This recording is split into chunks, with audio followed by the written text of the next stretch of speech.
Redmi Note 7 আৰু Samsung ৰ Galaxy M20 দুইটা মোবাইল ফোনৰে আজি আমি ডিটেইল কম্পেয়াৰ কৰিম Redmi Note 7 ৰ বাবে বহুতে হয়তো অপেক্ষা কৰি আছে Redmi Note 7 ৰ বাবে কিয় অপেক্ষা কৰিব লাগে বা তাত কি ফিচাৰ্স আছে সব Samsung M20 ৰ ফেব্ৰুৱাৰী 5 তাৰিখৰ পৰা সেল আৰম্ভ হৈ যাব গতিকে Redmi Note 7 যিটো মোবাইল সেই মোবাইল ফোনটোৰ বাবে যদি আমি অপেক্ষা নকৰাকৈ M20 টো যদি লৈ লও তেনেহলে ভাল হ'ব নে বেয়া হ'ব সকলোখিনি আমি আলোচনা কৰিম এই ভিডিওতে এটা ধুনিয়া ডিটেইল কম্পেৰিজন কৰিব বিচাৰিছো দুইটা মোবাইল ফোনৰে গতিকে আপোনালোকে যদি জানিব বিচাৰে তেনেহলে সম্পূৰ্ণকৈ ভিডিওটো চাই থাকিব একদম তন্নকৈ সকলোবোৰ বস্তু আজি আমি আলোচনা কৰিম আটাইবোৰ গতিকে ভিডিওটো সম্পূৰ্ণ চাই থাকিব মই চিত্ৰঞ্জনে আপোনালোক সকলোকে পুনৰবাৰ স্বাগতম জনাইছো আমাৰ এই ডিজিটেল সহায় ইউটিউব ফেমিলি লৈ আহক তেনে দেৰি নকৰি ভিডিওটো আৰম্ভ কৰো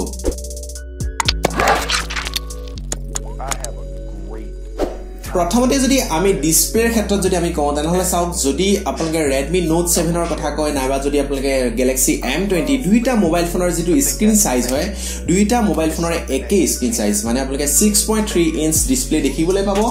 কিন্তু তাৰে এটা কথা আছে যে চাওক যদি আপোনালোকে Samsung ৰ ক্ষেত্ৰত কয় Samsung ত কোনো ধৰণৰ আপোনালোকে প্ৰটেকচন দেখা নাপায় এতিয়ালৈকে কোনো ধৰণৰ স্পেসিফিকেশন তেনেকৈ শো কৰা নাই কিন্তু Redmi Note 7 ত তেওঁলোকে Gorilla Glass 5 ৰ যিটো প্ৰটেকচন হয় মানে সাপোজ আপোনালোকে নিশ্চয় জানে যে Gorilla Glass কি বস্তু মানে আপোনালোকে যদি স্ক্ৰেচ সাধাৰণতে নালাগিব Gorilla Glassত মানে আপোনালোকৰ ডিসপ্লে যিখন থাকিব তাত যদি আপোনালোকে সাপোজ টেম্পাৰ এখন নলগায়ো তথাপিও আপোনালোকৰ স্ক্ৰিনখনত বিশেষ তেনেকুৱা স্ক্ৰেচ নপৰিব এটা জানো হক আমি কেমেৰাটো একচুয়ালি বহুত এটা যেতিয়া Redmi Note 7 তেওঁলোকে যেটো এডভাৰটাইজমেন্ট চলি আছে ইউটিউবতে আপোনালোকে এডভাৰটাইজমেন্ট বুলি ক'ব পাৰে যিমানবোৰ ইউটিউবাৰ আছে বা যিমানবিলাক আপোনালোকে ইউটিউব চেনেলত দেখিছে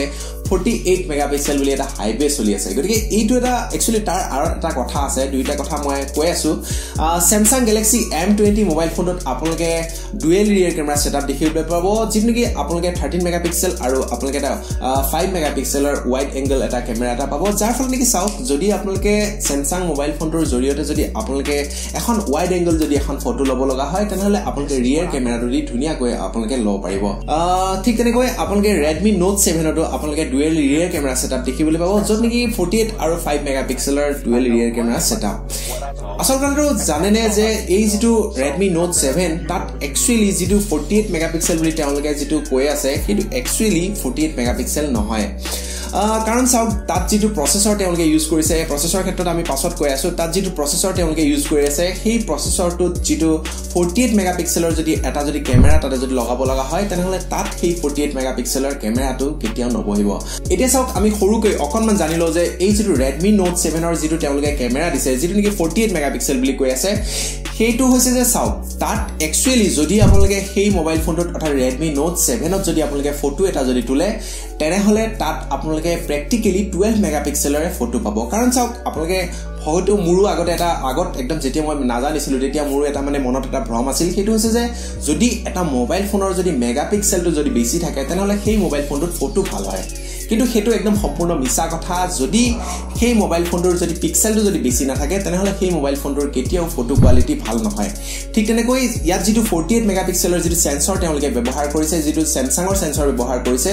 সেই যেটো 48 মেগাপিক্সেলৰ যেটো সেন্সৰ সেই সেন্সৰটোৱে কেৱল মাত্ৰ আপুনি যিখন ফটো তুলিব সেই ফটোখন সাপোজ আপোনালোকে নৰমালি যদি আপোনালোকে মোবাইলটোত কেমেৰাটো অন কৰি যদি আপোনালোকে যদি ফটো এখন তুলে তেনেহলে আপোনালোকে তাত 12 মেগাপিক্সেলে দেখিবলৈ পাব Redmi Note 7 ত কিন্তু তাতে এটা ফিচাৰ্স পাব যেটো নেকি প্ৰো ফিচাৰ্স আপোনালোকে যদি সেই প্ৰো ফিচাৰ্সটোত গৈ যদি আপোনালোকে যিকোনো এখন ফটো তুলে প্ৰো ফিচাৰ্স মানে চাওক এনেকুৱা ধৰণৰ dslr টাইপত আপোনালোকে মেনুৱেলি কমপ্লিটলি কৰিব লাগিব যেটো নেকি আমাৰ যিবোৰ কমন যিবোৰ সাধাৰণ যেটো জনতা আছে সকলোবিলাকে এইবোৰ মেনুৱেলি সেটআপ কৰি থাকিব নোৱাৰে আৰু তাৰ যেটো 48 মেগাপিক্সেল হয় সেই 48 মেগাপিক্সেলৰ যেটো কোৱালিটি হ'ব সেই কোৱালিটিটো একে হ'ব কিন্তু কেৱল মাত্ৰ ৰিজলিউশনটো বেছি থাকিব যাৰ ফলত নেকি আপোনাৰ ফটোখনৰ সাইজটো বেছি হ'ব যেটো এৰিয়া হ'ব সেই এৰিয়াটো অলপ ডাঙৰ হ'ব যাৰ ফলত নেকি আপুনি অলপ ফটোখন জুম কৰিবা অকনমান আপুনি ডাঙৰকৈ ছপা কৰিব পাৰিব গতিকে এই যিবোৰ 48 মেগাপিক্সেলৰ যেটো কথা হেতু আমাৰ কমন মেনৰ লগত ইমান বেছি জড়িত নহয় বা আমি এই 48 মেগাপিক্সেলটো বিশেষ একো ডিফাৰেন্স দেখা নাপাও নৰমাল যেটো 12 মেগাপিক্সেল কেমেৰা হৈতে গতিকে আপোনালোকে চাওক মই টু ডাইৰেক্টলি কি কয় Redmi ৰ যেটো 48 মেগাপিক্সেলৰ তেওঁলোকে যেটো কেমেৰা সেটআপৰ কথা কৈ আছে কেমেৰা ক্ষেত্ৰত মই Redmi ত কৈ Samsung হে বেছি প্ৰিফাৰ কৰিম কাৰণ ৰিয়াৰ কেমেৰা ক্ষেত্ৰত যেটো Samsung এ যেটো কেমেৰা দিছে হেতু যথেষ্ট ভাল আৰু ঠিক তেনেকৈ সেলফিৰ ক্ষেত্ৰত এটা ড্ৰবেক আছে সেলফিত কেৱল মাত্ৰ 8 মেগাপিক্সেলৰ কেমেৰা পাব আপোনালোকে Samsungৰ ক্ষেত্ৰত কিন্তু Redmiৰ ক্ষেত্ৰত আপোনালোকে 13 মেগাপিক্সেলৰ কেমেৰা পাব গতিকে আপোনালোকে জাস্ট মাত্ৰ এটা মোক কমেন্ট কৰি জনাওক যেন চাওক আপোনালোকে কি ভাবে যে Samsungৰ যেটো mobile phone Samsung Galaxy M20 এই মোবাইল ফোনটোৰ ফটো বেছি ভাল হ'ব মানে ফটো কোৱালিটিটো বেছি ভাল হ'ব নে যেটো Redmi যেটো Note 7 যেটো মোবাইল ফোন সেই মোবাইল ফোনটোৰ কোৱালিটিটো বেছি ভাল হ'ব কোৱালিটি কথা কৈছো মই বিশেষ একো কোৱা নাই গতিকে কোৱালিটি কোনটো মোবাইল ফোনত বেছি ভাল হ'ব আপোনালোকে তলত কমেন্ট কৰি এবাৰ জনাই দিব পাৰফৰম্যান্সৰ ক্ষেত্ৰত যদি ক'বলৈ যাওঁ তেনেহলে পাৰফৰম্যান্সৰ দুইটা মোবাইল ফোনৰ পাৰফৰম্যান্সটো কমপ্লিটলি বেলেগ কাৰণ চাওক যদি আপোনালোকে যদি এটা মোবাইল ফোন যদি অলপ ৰাফলি ব্যৱহাৰ কৰে মানে চাওক বহুত ধৰণৰ এপ্লিকেশন বিলাক যদি ব্যৱহাৰ কৰে নাইবা যদি আপোনালোকে গেম খেলিম বুলি এটা মোবাইল ফোন যদি ব্যৱহাৰ কৰে তেনেহলে সেই মোবাইল ফোনটোৰ পাৰফৰম্যান্সটো ভাল হোৱাটো খুবই প্ৰয়োজন গতিকে আমি পাৰফৰম্যান্সটো অলপ জানিলো হওক দুইটা মোবাইল ফোনৰে গতিকে চাওক প্ৰথমতে যেটো Galaxy M20 যেটো মোবাইল ফোন তাত আপোনালোকে দেখিবলৈ পাব Samsung Exynos 7904 যেটো প্ৰচেছৰ যেটো কি তেওঁলোকে নিজা ম্যানুফ্যাকচাৰ কৰে উইথ ক্লক স্পীড 1.6 GHz আৰু লগতে গ্ৰাফিক্স আপোনালোকে দেখিবলৈ পাব Mali G71 M20 অন্যহাতে যদি আমি কওঁ যে Redmi Note 7 যেটো মোবাইল সেই মোবাইল ফোনত আপোনালোকে প্ৰচেছৰটো দেখিবলৈ পাব Qualcomm Snapdragon 660 processor with 2.2 GHz clock speed যেটো কি গ্ৰাফিক্স আপোনালোকে দেখিবলৈ পাব Qualcomm Adreno 512 গ্ৰাফিক্স দেখিবলৈ পাব যাৰ ফলত নেকি আমি ক'ব পাৰো যে চাওক এই দুইটা মোবাইল ফোন যদি আমি পাৰফৰম্যান্সৰ ক্ষেত্ৰত যদি কম্পেয়াৰ কৰো তেনেহলে যেটো Samsungৰ যেটো মোবাইল অৰ্থাৎ M20 এই মোবাইল ফোনটো বহু গুণে তল পৰি যাব কাৰণ চাওক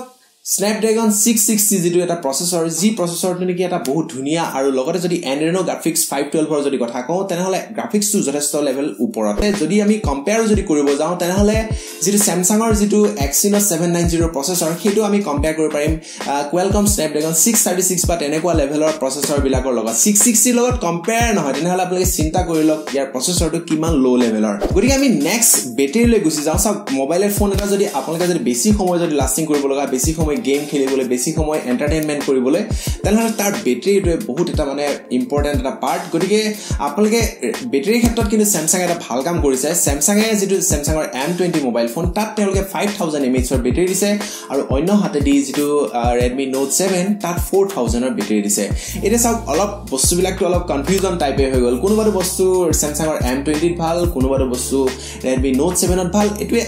কনফিউজন হৈ গল কিন্তু আপোনালোকক মই এটা কথা জনাই দিও যে দুইটা মোবাইল ফোনৰে দুটা পাৰ্ট অৰ্থাৎ বেলেগ কাৰণত দুইটা মোবাইল ফোনে তেওঁলোকে দিছে গতিকে আপোনালোকে কোনটো মোবাইল ফোন কি কাৰণত চুজ কৰিব তাৰ বিষয়ে জনাৰ আগত কেটামান সৰু যেটো একদম ধুনিয়া ফিচাৰ্স দুইটা মোবাইল ফোনৰে আমি জানিলো হক প্ৰথম যেটো ফিচাৰ্স আছে হেতু হৈছে ফিংগাৰপ্ৰিন্ট সেন্সৰ দুইটা মোবাইল ফোনতে আপোনালোকে ফিংগাৰপ্ৰিন্ট সেন্সৰ দেখিবলৈ পাব সেকেন্ড যেটো ফিচাৰ্স অৰ্থাৎ এডিশনাল ফিচাৰ্সৰ বিষয়ে আপোনালোকক মই জনাই আছো হেতু হৈছে কুইক চাৰ্জিং দুইটা মোবাইল ফোনতে আপোনালোকে কুইক চাৰ্জ দেখিবলৈ পাব দুইটা মোবাইল ফোনতে আপোনালোকে টাইপ সি দেখিবলৈ পাব যাৰ জৰিয়তে আপোনালোকে ধুনিয়াকৈ এটা ফ্লেগশিপ মোবাইল ফোনৰ দৰে ধুনিয়াকৈ আপোনালোকে চাৰ্জ দিব পাৰিব থাৰ্ড যেটো ফিচাৰ্স আছে আপোনালোকে জাইৰোস্কোপ অৰ্থাৎ আপোনালোকে যেটো আপোনালোকে ইমেজ ষ্টেবিলাইজেচন বুলি কোৱা পাৰে ইলেক্ট্ৰনিক ইমেজ ষ্টেবিলাইজেচন যেটো কি EIC বুলি কোৱা হয় যেটো নেকি আপোনালোকে কেৱল Redmi Note 7 তে দেখিবলৈ পাব এটো যেটো জাইৰোস্কোপ অৰ্থাৎ ইমেজ ষ্টেবিলাইজেচন বস্তুটো এনেকুৱা ধৰণৰ আপোনালোকে যেতিয়া ফটো এখন বা একচুয়ালি ফটোৰ ক্ষেত্ৰত এটো কম্পেটিবল নহয় যেতিয়া আপোনালোকে সাপোজ ভিডিও এটা যেতিয়া তুলিব তুলাৰ সময়ত যদি আপোনাৰ মোবাইল ফোনটো যদি লৰি থাকে তেতিয়াও আপোনাৰ যেটো ভিডিও থাকিব সেই ভিডিওটো লৰি থকাৰ দৰে নহব এই যেটো ফিচাৰ্সটো Redmi Note 7 ত আপোনালোকে পাব কিন্তু যেটো M20 Galaxy M20 তাত আপোনালোকে এই ফিচাৰ্সটো দেখিবলৈ নাপায় গতিকে এইটোটা এগেইন এটা প্লাস পইণ্ট Redmi Note 7 ৰ ক্ষেত্ৰত আৰু লাষ্ট যেটো ফিচাৰ্স হেতু হৈছে ওয়াইড ভাইন L1 এটো এটা হয়তো আপোনালোকে নতুনকৈ হয়তো শুনিব পাৰে হেতু হৈছে যে চাওক আপোনালোকে যদি Netflix হয়তো নামটো শুনিছে বা Amazon Prime এই যিবোৰ এপ্লিকেশন আছে এই এপ্লিকেশনটো যদি আপোনালোকে যদি কিবা যদি এন্টাৰটেইনমেন্টৰ যদি কিবা চাই থাকে তেনেহলে যদি আপোনালোকে যদি HD কোৱালিটিত যদি চাব লগা হয় তেনেহলে আপোনালোকে Redmi Note 7 ত আপোনালোকে হেতু চাব নোৱাৰে কিন্তু যেটো Samsungৰ যেটো M20 মোবাইল ফোন আছে হেতুত আপোনালোকে ধুনিয়াকৈ HD মোডত সকলোবোৰ চাব পাৰিব এটা চাওক একদম ফাইনাল পৰ্যায়লৈ আমি আহিগলো যে কোনটো মোবাইল ফোন আমি চুজ কৰিম কাৰণ দুইটা মোবাইল ফোনে যদি আমি কম্পেয়াৰ কৰো দামৰ ক্ষেত্ৰতে হোক নাইবা আপোনালোকে যিখিনি পাৰফৰম্যান্স আছে বা যিখিনি কনফিগাৰেচন আছে সকলোখিনি অলপ সলপ ইফাল সিফাল আছে যদিও মোটামুটি প্ৰায় ইটুত যদি আছে কিবা এটা ইটুত নাই কিবা এটা তেনেকুৱা ধৰণৰ কিবা এটা আছে গতিকে মই আপোনালোকক ফাইনেল কনক্লুজন এটাই কওঁ যে চাওক যদি আপোনালোকে এটা মোবাইল ফোন যদি আপোনালোকে যদি পাৰফৰমেন্সটো বেছি থকা যদি আপোনালোকে ল'ব বিচাৰে যে আপোনালোকে যদি সাপোজ আপোনালোকে গেম খেলি বেছি ভাল পায় যদি আপোনালোকে বহুত এপ্লিকেশন যদি ইনষ্টল কৰি ৰাখিব বিচাৰে তেনেহলে আপোনালোকে Redmi Note 7 লৈকে আপোনালোকে যাব পাৰে আৰু অন্য হাতেদি সাপোজ আপুনি যদি এন্টাৰটেইনমেন্ট কৰি যদি ভাল পায় নাইবা যদি আপোনালোকে যদি মোবাইল ফোনটো বেসিক ইমান বেছি কাম নকৰে কেৱল মাত্ৰ ফটো ছটো তোলা বা আপোনালোকে এন্টাৰটেইনমেন্ট কিবা কিবি ভিডিও চোৱা ইমান বেছি গেম সেম নেখেলে তেনেহলে আপোনালোকে Samsung এটা ধুনিয়া ব্র্যান্ড যেটো নেকি বহু দিনৰ পৰা আমাৰ ভাৰতত সাৰ্ভিস দি আছে যাক নেকি আমি আফটাৰ সেলস মানে বস্তুটো কিনাৰ পাছতো আমি ভাবিব পাৰো যে এই কোম্পানীটো বহু দিন থাকিব গতিকে আপুনি Samsung M20 ৰ ক্ষেত্ৰতো যাব পাৰে গতিকে আপোনাৰ ওপৰত ডিপেন্ড কৰিব আপুনি মোবাইল ফোনটো কি কামৰ বাবে কিনিবলৈ গৈ আছে আপোনালোকে ককচোন বাৰু মোক কমেন্ট কৰি জনাই দিয়ক যে এই দুটা মোবাইল ফোনৰ ভিতৰত আপোনাৰ আটাইতকৈ বেছি কোনটো মোবাইল ফোন ভাল লাগিলে গতিকে আপোনালোকে তলৰ কমেন্ট কৰি দিব আপোনালোকৰ কমেন্টৰ বাবে মই বাট চাই ৰম আৰু লগে লগে আপোনালোক সকলোকে বহুত বহুত ধন্যবাদ আপোনালোকে ইমান ধুনিয়াকৈ আপোনালোকে আপোনালোকৰ সময়খিনি খৰচ কৰি আপোনালোকে এই ভিডিওটো চালে গতিকে আপোনালোকে এনেকুৱা ধৰণকে সাপোৰ্ট কৰি গৈ থাকিব মই আপোনালোকৰ বাবে ধুনিয়া ধুনিয়া ভিডিও লৈ আহিবলৈ চেষ্টা কৰিম আপোনালোকৰ যিকোনো মতামত বিলাক আপোনালোকে যদি তলত কমেন্ট কৰি দিয়ে মই যথেষ্ট ভাল পাম কাৰণ চাওক মই ইমপ্ৰুভ কৰিব লাগে লাহে লাহে ইমপ্ৰুভ কৰি আছো আপোনালোকে যদি অলপ সাপোৰ্ট কৰি দিয়ে তাৰ বাবে আমি যথেষ্ট আগুৱাই যাব পাৰিম গতিকে এনেকুৱাকৈ আপোনালোকে সকলোৱে সাপোৰ্ট কৰি গৈ থাকিব আমি সকলোৱে মিলি একেলগে আগুৱাই লৈ যাম সকলোৱে আমি ধুনিয়া ধুনিয়া কন্টেন্ট বিলাক দিবলৈ চেষ্টা কৰিম ধন্যবাদ অন্য এটা বেলেগ ভিডিওত আকৌ আমি লগ পাম জয় অসম